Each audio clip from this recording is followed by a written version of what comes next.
It became clear on the issue of what they knew, when they knew it, and what they said about it, the administration's story does not add up. Are you saying at no point while the rhetoric was escalating, as World War III was making it into conversation, at no point nobody from your intelligence team or your administration was saying, maybe you want to back it down a little bit? No, nobody ever told me that. The problem, that's not what the president's national security advisor, Stephen Hadley, said yesterday. When the president was told that we had some additional information, he was basically told, stand down, needs to be evaluated. Okay, well, Hadley says he learned of it, quote, a few months ago, and it's clear the president and vice president had not been standing down. So I've told people that if you're interested in avoiding World War III, it seems like you ought to be interested in preventing them from having the knowledge necessary to make a nuclear weapon. The Iranian regime needs to know that if it stays on its present course, the international community is prepared to impose serious consequences. The United States joins other nations in sending a clear message. We will not allow Iran to have a nuclear weapon. I'm a lawyer. The way you make a case is based on evidence. Instead, as the evidence against Iran falls apart, somehow they claim it makes their case stronger. Joining us now is Republican strategist Jack Burkman, Air America host Rachel Maddow, and MSNBC political analyst Pat Buchanan. All right, Pat, look, we heard the president speak today. He is trying to embrace this report as somehow proving that he's been right all along. That's dishonest, isn't it? Well, look, the president has been stampeding the country toward a war with Iran based on his belief if we didn't strike their nuclear installations or disarm them, that we were headed for World War III and a nuclear holocaust. The question really here, Dan, is the old one. What did the president know and when did he know it? We now know that the intelligence community was dead wrong in 2005 when they said Iran was driving for nuclear weapons. And here we are in 2007, and the president was acting as though we had to go to war to stop a program that's been dormant for 4 years. So you got an intelligence failure of enormous magnitude. Secondly, a credibility problem in the White House and with the vice president and with the neoconservatives and everybody else. When did they discover that the consensus in the intelligence community was moving toward the fact that it had been wrong for 4 years? Yeah, but it seems to me pretty clear, Rachel, that when you look at the timeline here, they all are saying they knew about it in July, they knew about it a few months ago, and the president says today, well, you know what, I only learned about it a week ago. They told me something was up, but they didn't tell me what it was. First of all, that's a little bit hard to believe in and of itself. Well, yeah, that the president wouldn't ask. If McConnell walks into his office and says, we've got something big and new on Iran, the president looks up from his desk and goes, oh, really? Okay.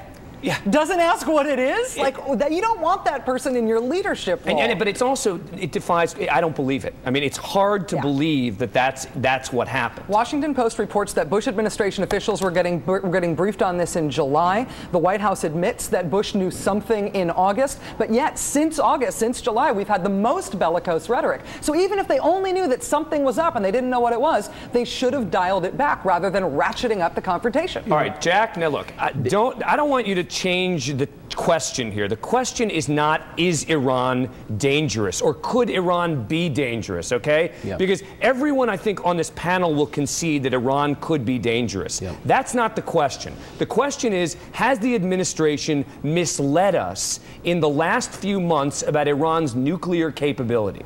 No, I think not in any way. I think this, if anything, makes the president's case stronger. I think he was charitable today, Dan. There's a very fine line between an intention to have a program and having a program. These people have always intended to have a program. What you have today is clear and convincing evidence for the first time that these people have a program. You now have concrete evidence on the table. The difference is, and I think this will appeal to you, you were making the analogy to a courtroom in your opening piece.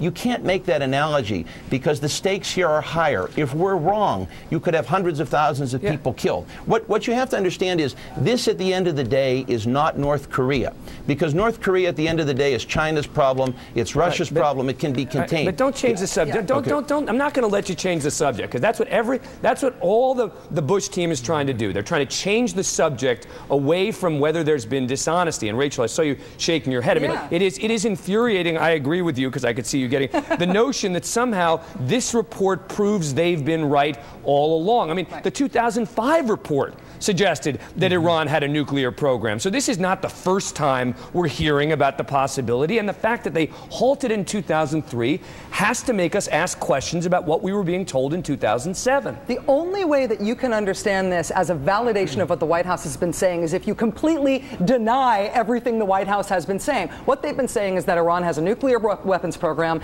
and that they aggressively want a nuclear weapon. The National Intelligence Estimate rejects this, and I quote, with high confidence. Rachel, so I don't know how that means that proves that the opposite of that is true. If I may, Dan, the issue, they have not, the White House did not say that. I think Rachel mischaracterized what they're saying. What they're saying is they are developing and working toward. That's what Dana Perino said. That's what Stephen Hadley has said. That's not what they said. I mean,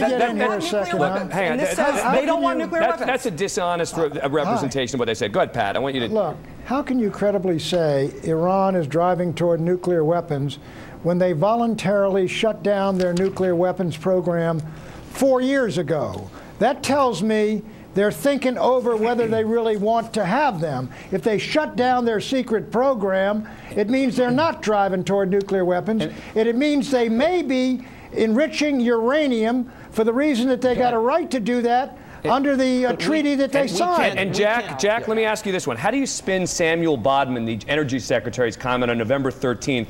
We are convinced that they are developing nuclear weapons.